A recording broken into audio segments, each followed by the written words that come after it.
12 rand. Bese sithi ayisephulele le ndoda. Ingasibizi njengoba idayisela abanye abantu. Yephule.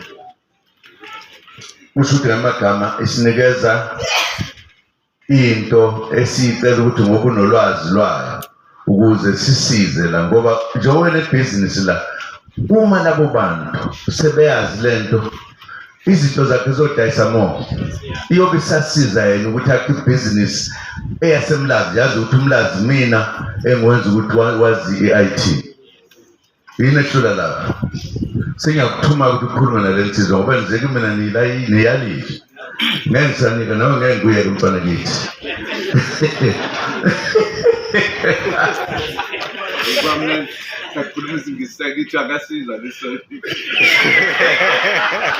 nathi zoba singasizwa lesakhe bakutshenile ngithi uzwile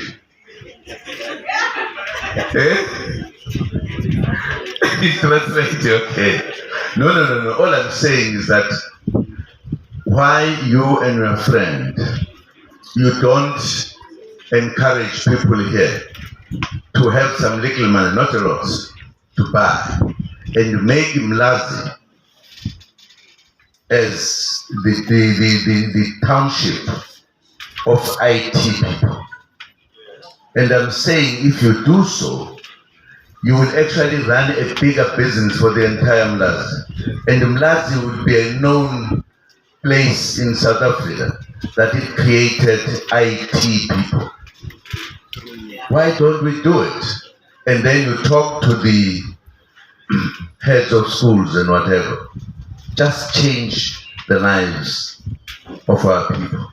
That's what I'm trying to say. Because we need to also sorry. I'm saying a quick is that one has to start a person get some in a school in Webabu. See, figure you go to tell Chen as I go. I'm saying it's what I put teacher mean, like South Africa. When I talk about this for one, I say, no.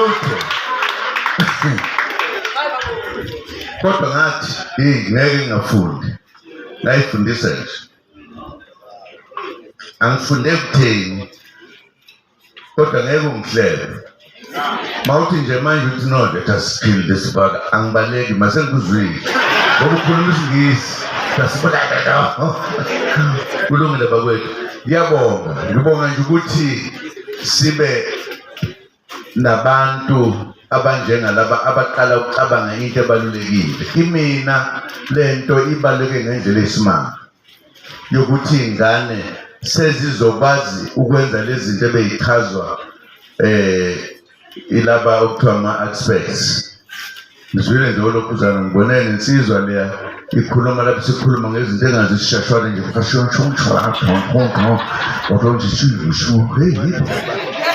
thina-ke singazi lutho sesiyaqasa sibuza ukuthi uthini mfowethu uthini konje siyezwana bafowethu angiyazi ngikhuluma nje into straight angikhulumi into eseceleni sesino 13 years sakhululeka ngokwami by this time tell me 13 no 30 kusuke ngani kusuke ngani kwethu 13 no 30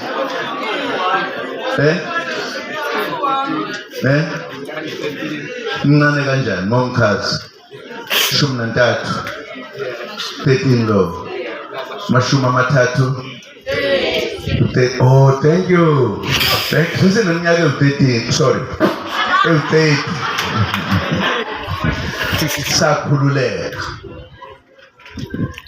ukuba siyayicabanga into yokuthi umuntu emunye ngamunye uyikusasa lesizwe uma lowo muntu umkhulise kahle njengoba ukhulisa isithombo sitshalile usichelela amanzi ukhiphe ukhule eduzane ukhula ukhiphe ikhwebe eziningi kodwa mawuthi lizoyikhulela ngoba izulu liyana lizobhasha mhlawumbe ngeke likhiphe lokho isikhweshana ezingaka ukuba besenza lento kulo 30 years ngabe namhlanje iy'ngane zethu ey'ningi ziyayazi lento okukhulunywa ngayo. Ngabe kusho ukuthi abantu abakha amasu nezinto zokuthuthukisa izwe lethu, ngabe kusho ukuthi baningi namhlanje, ngabe kusho ukuthi abantu bakithi abamnyama abaningi sebezivulela amabhizinisi abo nge-IT ngoba sebenolwazi.